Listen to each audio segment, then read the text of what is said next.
Alright, what's up? That's the most disgusting bass line of all time. The synth line to Aaliyah's Try Again. I want to try to keep the bullshit to a minimum because I don't do bass videos. If you check my feed, you're just going to see a bunch of dog videos, so this is it. I just, this bass line just so fucking gnarly that I've always wanted to play it, and you can really find a good version.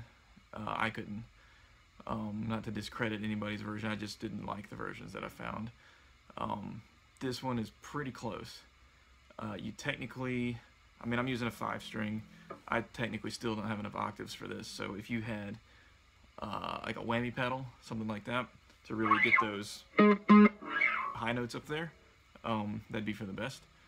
And I really have not found a good synth effect to duplicate it. I mean, it's a synth, it's not a bass on the recording. So if anybody out there has an idea of what effect, I've got a Digitech envelope filter and this old bass synth here, whatever. If you have an effect that you think sounds better or good, great. I'm just using like a real tinny distortion and some chorus, and that's it, just to sort of get it a little dirty, but you know, you can still hear it. Anyway, I'm not going to mess around with the beginning part, none of that crap. That stuff's easy. You can find that anywhere. We're just going to get to the meat of it, and I'm just sharing this with you because it was kind of hard to learn. If you can play this for the full 4 minutes of the song, then you're much better than I am, and you probably don't need to be watching this video anyway. You probably already know it. I can play it about 4 times around, and my hands will cramp a little bit, so do what you will with this line.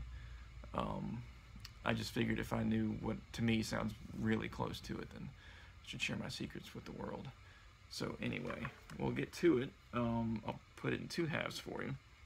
So you're on a C sharp on my B string, my A. That's how it starts. Then you're gonna walk up to an E, octaves, like that.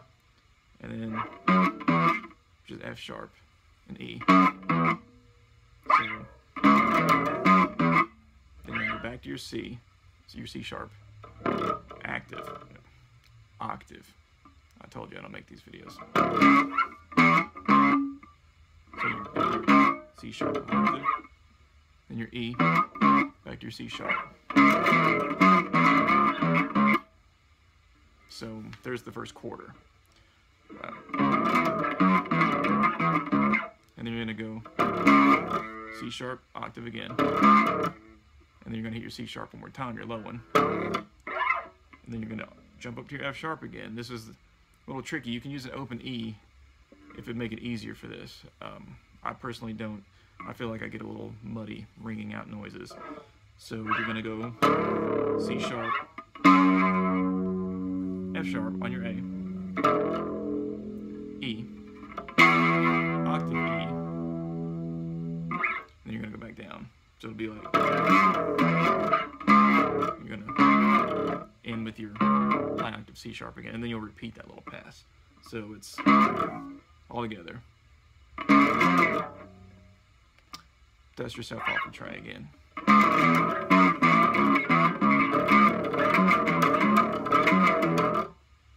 So that last little piece I showed you, just do that twice.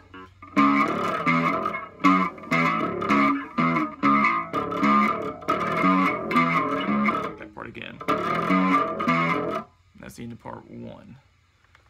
So, together.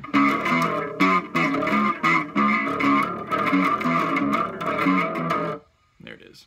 Like I said, you can do the open E if you want the, like that.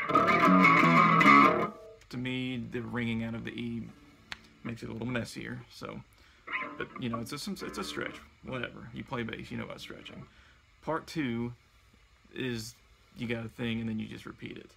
So you go, you're on G sharp here, octave, and then you're going to jump another octave all the way down on your G string. So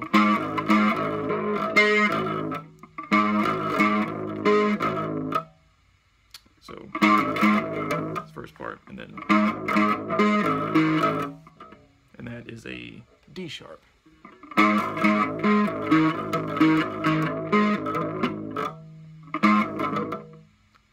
Dust myself off and try again.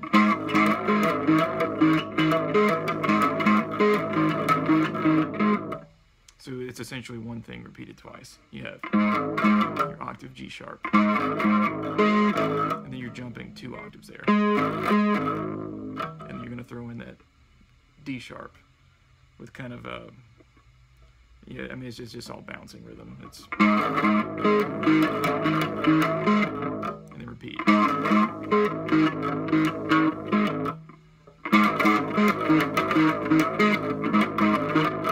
Whatever, I'm just messing it up the slower I play it.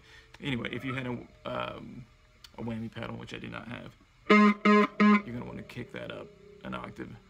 You can hear it, like, when I got this music from was actually this, somebody, apologies to the YouTube user, I forgot to get your name on video, whatever. They actually broke it all down on a piano, and then you clearly don't have all these octaves on a bass. Maybe on a guitar if you wanted to drop it down or whatever. I have an octave pedal. I tried to knock it up for that. To me it sounds a little unnatural, a little too high. On a guitar, maybe if you octave down, maybe it'd be a little easier that way too. So anyway, it repeats the whole thing. You just have first part on your C sharp and then your G sharp part. You just repeat them until your hand cramps. That's what I do.